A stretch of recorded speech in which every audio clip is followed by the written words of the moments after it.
Hello everybody and welcome to this virtual presentation by Guillem Belmar from the University of Groningen, Cindy van Boven from the University of Amsterdam and Sara Pinho from the University of Groningen.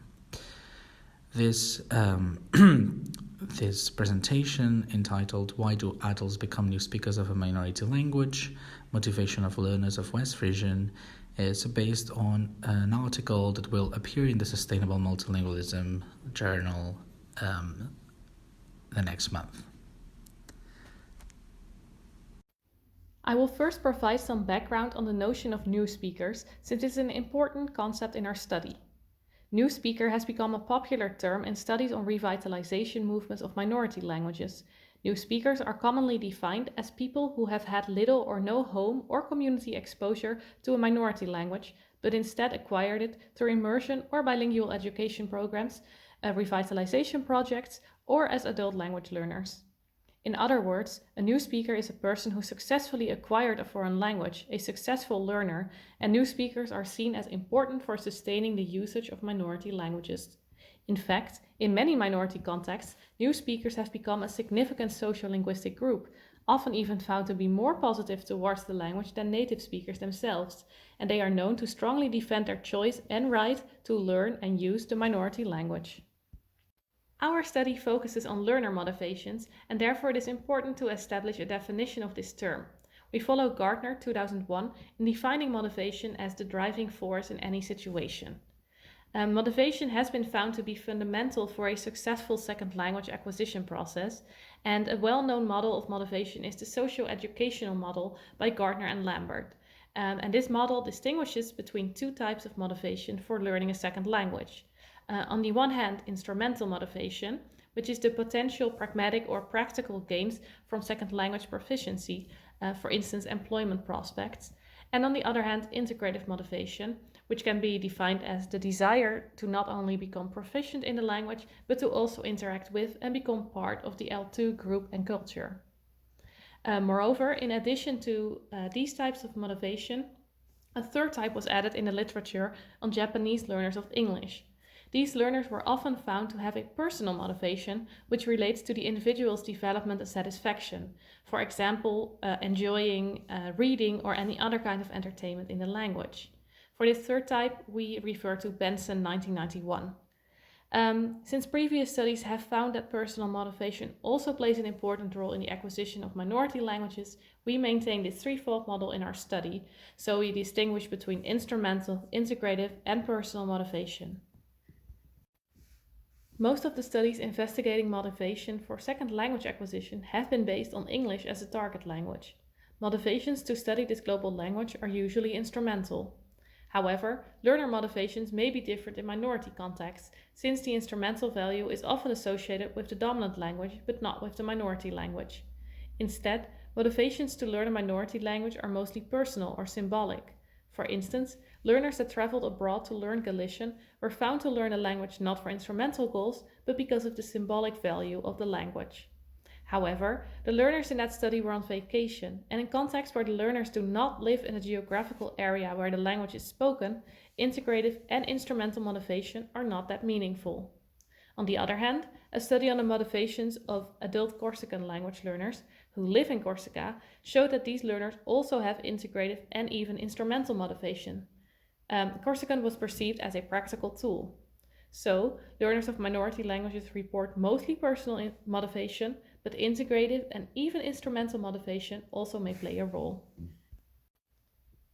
Our study focuses on the motivations to learn a minority language spoken in the northwestern part of the Netherlands, West Frisian or simply Frisian, which is spoken in the province of Friesland as well as in some neighboring villages of the province of Groningen.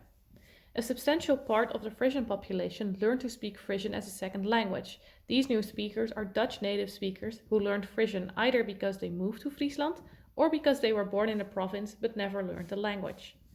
Out of the 480,000 speakers of Frisian, 27% are new speakers. There are quite some opportunities to learn the Frisian language in the Netherlands, since it can be studied at several universities and at some language schools. Frisian courses, however, have been said to excessively rely on the close relation between Dutch and Frisian. According to Fishman in 1991, this has led to most efforts only reaching those who are already committed to Frisian. Now we turn to our study, which investigates what motivates potential new speakers to learn Frisian. To research new speakers' motivation, we interviewed 10 participants, of which 8 followed a formal language course offered by AFUG, either Leer maar Frysk or Praat maar Frysk, which are courses focused on understanding and reading Frisian or on speaking Frisian, respectively. These courses take place in Leeuwarden. The other 2 participants followed an informal language course at Bernlef, which is the Association of Frisian Students in the city of Groningen. These informal language courses are taught by the Frisian-speaking members of the association and offered to any of the members who wish to learn the language. All of our participants had Dutch as their native language, with the exception of one of them, whose native language was English. 7 of the participants lived in Fryslân, 2 in Groningen, and 1 in Utrecht. The interviews with the participants taking courses at AFUG were one-on-one between the participant and the researcher. However, the interview with the students from Bernlef was conducted with both students present and one of the researchers. All interviews were semi-structured and participants were asked 5 main questions which served as directories and were based on what was found in previous literature on new speaker motivations. All of the interviews were conducted in Dutch, with the exception of one of them which was conducted in English and another one of them in which one of the researchers used some Frisian. We found mostly a prevalence of integrative motivation over instrumental. As expected from previous literature on motivation of new speakers of minority languages, our participants highlighted their desire to integrate as the main reason why they started learning Frisian. All interviewees expressed that their goal is to fully integrate, be it in Frisian society, in their families, or in the student association they are members of. As the participants remark, a basic understanding of Frisian seems to be necessary for them in order to keep up to date with local developments and events. In fact, when asked about the importance of the Frisian language for them, in line with the findings of Belmar 2018, most participants highlighted the need to learn the language in order to integrate in Fryslân. Actually, even those participants who did not live in Fryslân mentioned their wish to be able to speak the language to the Frisians when they are in Fryslân, as can be seen by the first quote.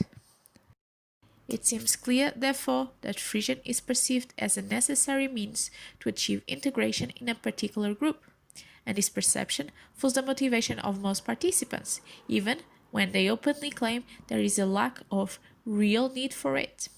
One participant actually goes as far as to deny any kind of instrumental motivation to learn Frisian, as can be seen by the first quote in this slide. However, this is of course not always the case.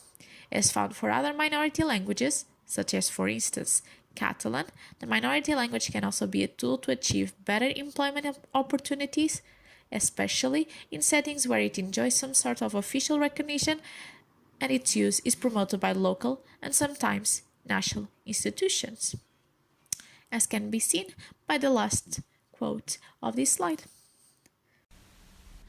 Similar to what was found in previous literature, for instance, O'Rourke and DePalma 2016, studying the motivations of learners of Galician in a summer school, Frisian language learners also report personal motivation to learn the language.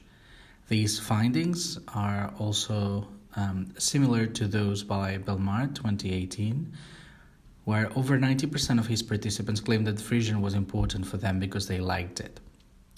We can see this in the first and the last quote of this slide, where participants state that it's not really that Frisian is important, but that they enjoy learning it and that it's fun and interesting. In addition, the kind of course the participant is taking seems to also play a role in their motivation. An informal setting, such as the one at Bernlef, seems to have a positive effect on the learner's motivation because it takes the pressure off of the examinations, and the learner can just focus on enjoying the learning experience.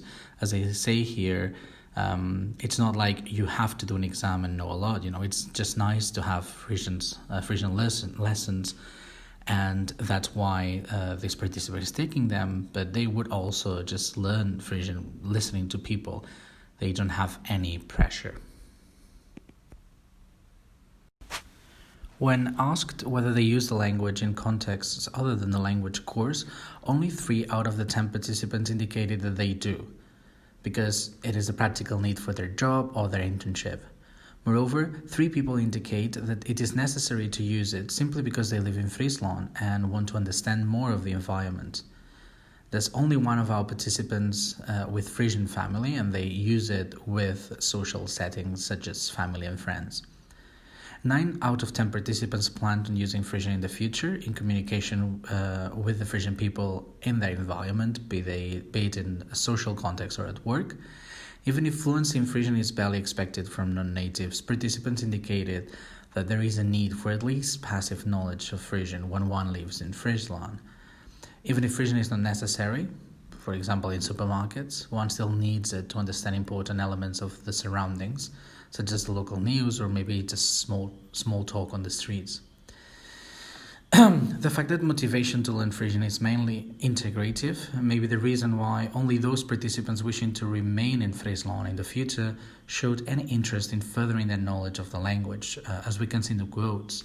I don't think so. I don't think I will actually continue learning Frisian, because if I'm not staying in Fryslân, I'm not going to need it. But there's somebody else here that says, yes, because I will continue living here.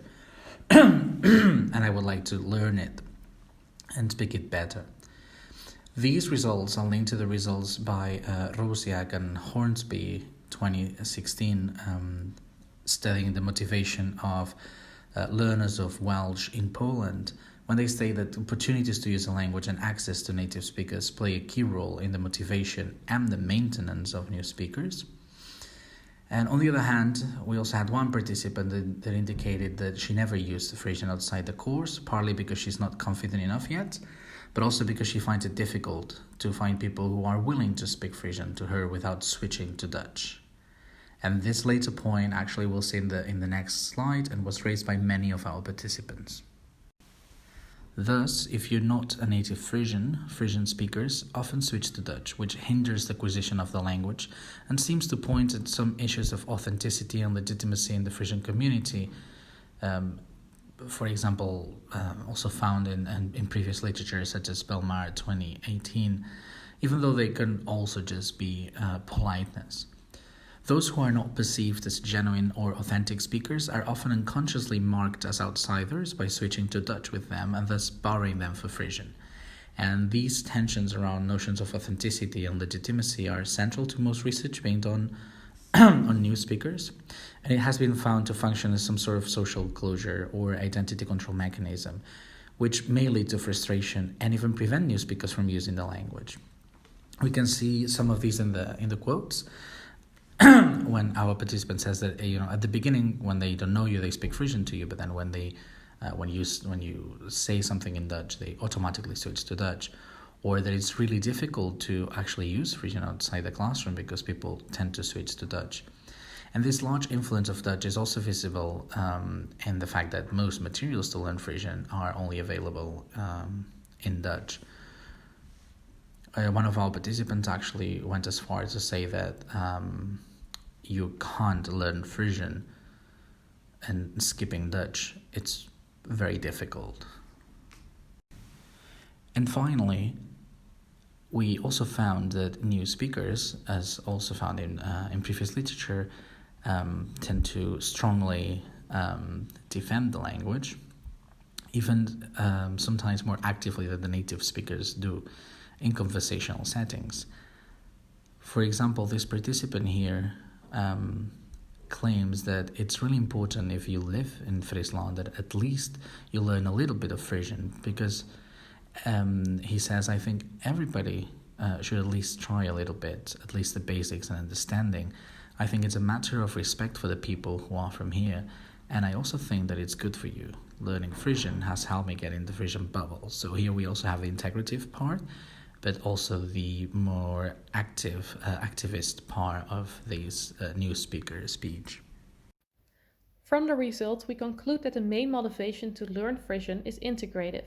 An important goal for potential new speakers of Frisian is to integrate in a community and become part of their desired social group. Personal motivation is also quite important, with many participants claiming that they are learning the language simply because they like it. Some instrumental motivation was hinted at by some participants, which reflects the fact that Frisian is linked to a specific geographic area where there is some external pressure to learn the language. Moreover, Frisian native speakers tend to address new speakers in Dutch, be it just for politeness or because their language is perceived as not authentic enough.